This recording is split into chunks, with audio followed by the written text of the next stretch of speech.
Hello दोस्तों, स्वागत है आपका आपके अपने YouTube चैनल दिसार जीके जीएस क्लासेस में। दोस्तों, आप सब लोग कैसे हैं? उम्मीद करते हैं आप सब लोग अच्छे होंगे, स्वस्थ होंगे, मस्त होंगे और अपनी तैयारी बेहतरीन तरीके से आप सभी कर रहे होंगे। दोस्तों, जैसे कि आपको पता है, हम आपको आरआरबी ग्रुप डी 2025 के लिए यूथ बुक का सॉल्यूशन करवा रहे हैं, जिसमें दोस्तों आज हम आपको करवाने वाले हैं बायोलॉजी का टॉपिक मोनेरा जगत किंगडम मोनेरा। जिसके इसके जितने भी question railway group D exam में पूछे गए हैं दोस्तों, सारे हम इस वीडियो में कवर करने वाले हैं। दोस्तों, वीडियो अच्छा लगे वीडियो को लाइक कीजिए, शेयर कीजिए, कमेंट कीजिए। चैनल पर नए हैं चैनल को सब्सक्राइब करके बेल आइकन को प्रेस कर लीजिएगा पल पल की अपडेट के लिए। और दोस्तों, हमसे जुड़ने के लिए और क्लास की अपडेट के लिए आप हमारा टेलीग्राम चैनल ज्वाइन कर सकते हैं। टेलीग्राम चैनल का लिंक मैंने डिस्क्रिप्शन बॉक्स में आपको दे दिया है। चलिए दोस्तों, देर न करते हुए स्टार्ट करते हैं आज का अपना सेशन। दोस्तों, आज हम देखेंगे वर्गी की टैक्सोनॉमी के बारे में। देखते हैं पहला चैप्टर, वर्गीकरण समूहों की पदानुक्रमित संरचना। ठीक है, देखते हैं पहला, सजीव जीवों के वर्गीकरण की मूल इकाई डैश है। दोस्तों, सजीव जीवों के वर्गीकरण की मूल इकाई जो होती है, ये होती है हमारी जाति। क्या होती है? जाति होती है। वर्गीकरण की मूल इकाई जाति अर्थात स्पीसीज है। क्या है? स्पीसीज, इंग्लिश में आपको याद रखना है। जाति अर्थात स्पीसीज को उन जीवों के समूह के रूप में परिभाषित किया गया है जिनकी सामान्य विशिष्ट विशेषताएं हैं जो इन्हें दूसरों से अलग करती है। यह वर्गीकरण की सबसे छोटी इकाई है। कौन सी? जाति। ठीक है, अब बात करते हैं दोस्तों वंश के बारे में, जीनस के बारे में। तो बहुत सी जातियां मिलकर वंश बनाती है। मतलब बहुत सारी जातियां मिलकर क्या बनाती है? तो वंश का निर्माण करती है। वंश का नाम लैटिन भाषा में होता है, जैसे ब्रेसिका। ये क्या है? लैटिन भाषा का वर्ड है। कुल की बात करें, फैमिली की, तो वंश के समूह को एक कुल में रखा जाता है। जो वंश का समूह होता है उसको किस में रखा जाता है? एक कुल में रखा जाता है। कुल में वही वंश आते हैं जो उसके लक्षणों में से सही मेल खाते हैं। अब बात करते हैं गण ऑर्डर के बारे में। तो इसके अंतर्गत एक गण के मुख्य लक्षणों से मिलते हुए कुल पाए जाते हैं। ठीक है, देखते हैं अगला क्वेश्चन। निम्नलिखित में से लिनियस पदानुक्रम के अवरोही क्रम में व्यवस्थित करें। तो दोस्तों, निम्नलिखित में से लिनियस पदानुक्रम के अवरोही क्रम में हमको इसको व्यवस्थित करना है। तो पहला आता है दोस्तों हमारा जगत, फिर आता है संघ, फिर आता है वर्ग, फिर आता है गण, फिर आता है कुल, फिर आता है वंश और लास्ट में आता है क्या? जाति। तो ये इसका सही अवरोही क्रम हो जाएगा, ऑप्शन नंबर सी वाला। दोस्तों, वर्गीकरण विज्ञान शब्द का प्रयोग सर्वप्रथम कैरोलस लिनियस ने अपनी पुस्तक सिस्टेमा नेचुरी में किया था। दोस्तों, वर्गीकरण विज्ञान शब्द का प्रयोग सर्वप्रथम किसने किया था? तो ये किया था कैरोलस लिनियस ने अपनी पुस्तक कौन सी? सिस्टेमा नेचुरी में। इसलिए कैरोलस लिनियस को वर्गीकी का जनक मतलब फादर ऑफ टेक्सोनॉमी कहते हैं। किसको? कैरोलस लिनियस को। कौन है ये? फादर ऑफ टेक्सोनॉमी इन्हें कहा जाता है। वर्गीकरण की मूल इकाई जाति होती है दोस्तों, और सर्वोच्च इकाई क्या होती है? जगत होती है। सभी इकाइयों को अवरोही क्रम या पदानुक्रम में व्यवस्थित किया जाता है जो निम्नवत है। पहले आता है हमारा जगत, फिर उससे छोटा संघ, फिर वर्ग, फिर गण, फिर कुल, फिर वंश और फिर लास्ट में क्या आती है? जाति आती है अवरोही क्रम में। ठीक है, देखते हैं अगला क्वेश्चन। प्राणी वर्गीकरण का पदानुक्रम निम्न में से कौन है? तो दोस्तों, प्राणी वर्गीकरण का पदानुक्रम निम्न में से कौन सा है? तो आ जाएगा संघ, वर्ग, गण, कुल, वंश और फिर आता है लास्ट में प्रजाति। देखते हैं अगला क्वेश्चन। पांच जगत प्रणाली में वर्गीकरण का मुख्य आधार डैश होता है। दोस्तों, पांच जगत प्रणाली में वर्गीकरण का मुख्य आधार जो होता है ये होता है हमारा पोषण। क्या होता है? पोषण। पोषण जो है ये पांच जगत प्रणाली में वर्गीकरण का मुख्य आधार है। दोस्तों, R.H. विट्टेकर ने सन 1969 में जीवों को पांच जगत में वर्गीकृत किया। पांच जगत प्रणाली में वर्गीकरण का मुख्य आधार क्या होता था? पोषण होता है। इस पद्धति के अंतर्गत सम्मिलित किए जाने वाले जगत के नाम मोनेरा, प्रोटिस्टा, फंजाई, प्लांट एवं एनिमिलिया है। तो ये पांच जगत में वर्गीकृत किया था किसने? R.H. विट्टेकर ने। कौन कौन से? मोनेरा, प्रोटिस्टा, फंजाई, प्लांट एवं एनिमिलिया। ठीक है, कोशिका संरचना, शारीरिक संरचना, पोषण की प्रक्रिया, प्रजनन एवं जाति वृत्ति संबंध उनके वर्गीकरण की पद्धति के प्रमुख मानदंड थे। मतलब इन्होंने कोशिका संरचना, शारीरिक संरचना, पोषण की प्रक्रिया, प्रजनन एवं जाति वृत्ति संबंध उनके वर्गीकरण की पद्धति के क्या थे? प्रमुख मानदंड थे। किसके? R.H. विट्टेकर के। देखते हैं अगला क्वेश्चन। वर्गीकरण के विभिन्न पदानुक्रमों में किस समूह में अधिकतम समान लक्षण वाले जीवों की संख्या सर्वाधिक है? तो अधिकतम समान लक्षण वाले जीवों की संख्या जो है ये कौन से समूह में सर्वाधिक है? तो ये है जगत मतलब किंगडम में। किसमें? किंगडम में जो है अधिकतम समान लक्षण वाले जीवों की संख्या कैसी है? सर्वाधिक है।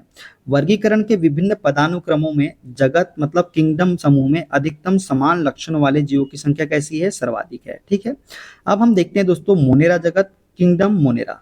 ठीक है, देखते हैं पहला क्वेश्चन। कुछ जीवाणु प्रकाश संश्लेषी होते हैं, इन कोशिकाओं में प्रकाश संश्लेषक वर्णक कहाँ स्थित होते हैं? तो दोस्तों कुछ जीवाणु जो होते हैं ये प्रकाश संश्लेषी होते हैं। इन कोशिकाओं में प्रकाश संश्लेषक वर्णक जो है ये प्लाज्मा झिल्ली के अंतर्वलन मतलब प्लाज्मा झिल्ली के इनफोल्डिंग में होते हैं। कहाँ होते हैं? प्लाज्मा झिल्ली के इनफोल्डिंग में। दोस्तों कुछ जीवाणु प्रकाश संश्लेषी होते हैं, इन कोशिकाओं में प्रकाश संश्लेषक वर्णक जो है प्लाज्मा झिल्ली के अंतर्वलन में स्थित होते हैं। किसमें होते हैं? प्लाज्मा झिल्ली के अंतर्वलन में। देखते हैं अगला क्वेश्चन। राइजोपस नामक ब्रेड फफूंद में इनमें से किस प्रकार का अलैंगिक प्रजनन प्रदर्शित होता है? तो दोस्तों राइजोपस नामक ब्रेड फफूंद है। राइजोपस क्या है? ये ब्रेड फफूंद है। इनमें किस प्रकार का अलैंगिक प्रजनन प्रदर्शित होता है? तो इसमें होता है बीजाणु निर्माण। बीजाणु निर्माण का अलैंगिक प्रजनन प्रदर्शित होता है राइजोपस नामक ब्रेड फफूंद में। दोस्तों बीजाणु निर्माण अलैंगिक प्रजनन में एक विधि है जो ब्रेड मोल्ड राइजोपस में बीजाणुगणन को देखा जा सकता है। वायुवाहक अनुकूल परिस्थितियों में रोटी पर भूमि खर्च करता है और वे नए ब्रेड मोल्ड प्लांटों को अंकुरित और उत्पन्न करते हैं। ठीक है, देखते हैं अगला क्वेश्चन। इनमें से कौन सा एक कोशिकीय जीव है? तो दोस्तों एक कोशिकीय जीव जो है ये है हमारा पैरामीशियम। पैरामीशियम जो है ये एक कोशिकीय जीव है। एक कोशिकीय जीव केवल एक ही कोशिका से बने होते हैं, जैसे पैरामीशियम हो गया, अमीबा हो गया, यूग्लिना हो गया, यीस्ट हो गया। ये सभी कैसे जीव है? तो एक कोशिकीय जीव है। देखते हैं अगला क्वेश्चन। अमीबा में भोजन का ग्रहण डैश द्वारा होता है? दोस्तों अमीबा में भोजन का ग्रहण जो है ये होता है शरीर की पूरी त्वचा के द्वारा। किसके द्वारा? शरीर की पूरी त्वचा के द्वारा अमीबा में भोजन का ग्रहण होता है। दोस्तों बात करते हैं अमीबा के बारे में, तो अमीबा में भोजन ग्रहण शरीर की पूरी त्वचा द्वारा किया जाता है। अमीबा कैसा जीव है? तो अमीबा एक कोश के अनिश्चित आकार का जीव है। इनका शरीर का कोई भी एक हिस्सा पास आए भोजन को अंतराग्रहण के लिए अंगुलियों के समान विकसित होने लगता है, जिन्हें हम सीडोपिया कहते हैं। क्या बोलते हैं? सीडोपिया। जो अंगुली जैसी संरचना होती है अमीबा में उसे हम क्या बोलते हैं? सीडोप्लोडिया कहा जाता है, जो भोजन को निगलने में मदद करता है। ठीक है, तो आपको याद रखना है अंगुलियों के समान जो संरचना होती है उसे हम सीडोपोडिया कहते हैं। ठीक है, देखते हैं। और यही क्या करता है? भोजन को निगलने में मदद करता है। देखते हैं अगला क्वेश्चन। निम्न में से कौन सा कोशिकांग अमीबा जल की मात्रा को बनाए रखने के लिए उत्तरदायी होता है? तो अमीबा जल की मात्रा को बनाए रखने के लिए उत्तरदायी जो है कोशिकांग वो है हमारा संकुचनशील राजधानी। कौन सा? संकुचनशील राजधानी जो है अमीबा जल की मात्रा को बनाए रखने के लिए उत्तरदायी होता है। दोस्तों अमीबा जो है एक कोशिकीय जीव है जो अपने आकार को बदलने की क्षमता रखता है। इसे जगत प्रोटिस्टा के अंतर्गत वर्गीकृत किया गया है।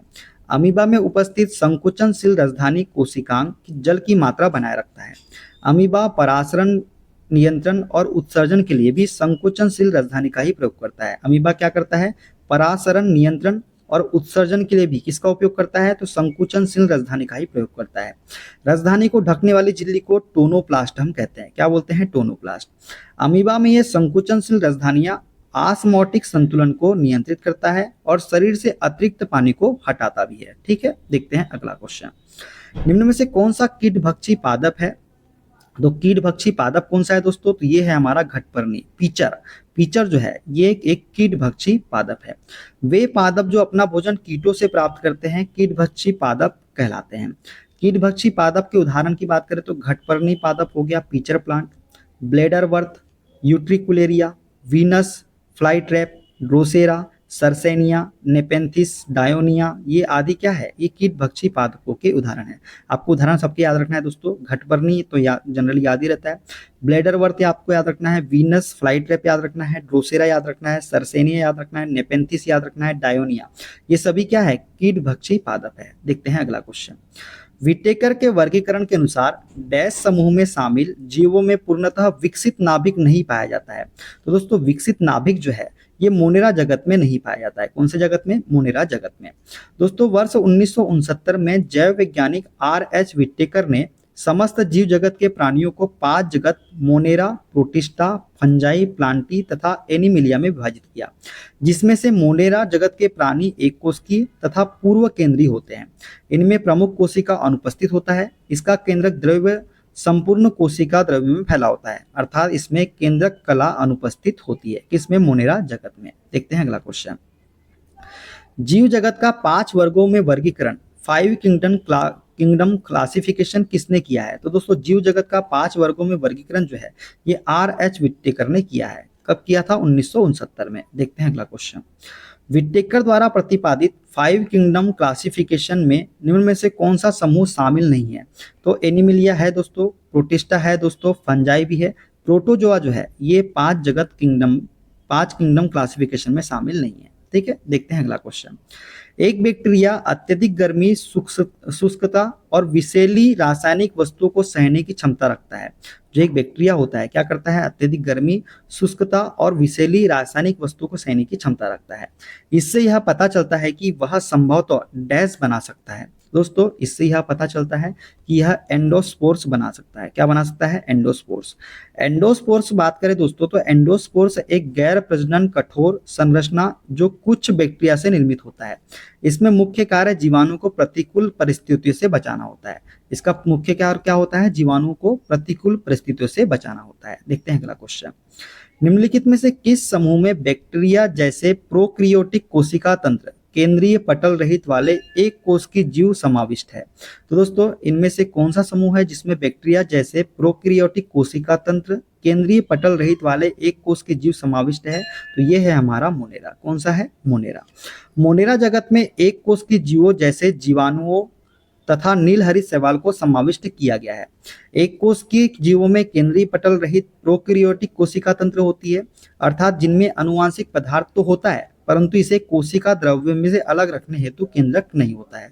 तो ये जो होगा मोनेरा जगत का इसका राइट आंसर हो जाएगा। देखते हैं अगला क्वेश्चन। निम्नलिखित में से कौन मोनेरा समूह से संबंधित नहीं है? तो मोनेरा समूह से संबंधित जो नहीं है ये है हमारा डाइटम। डाइटम जो है ये मोनेरा समूह से संबंधित नहीं है।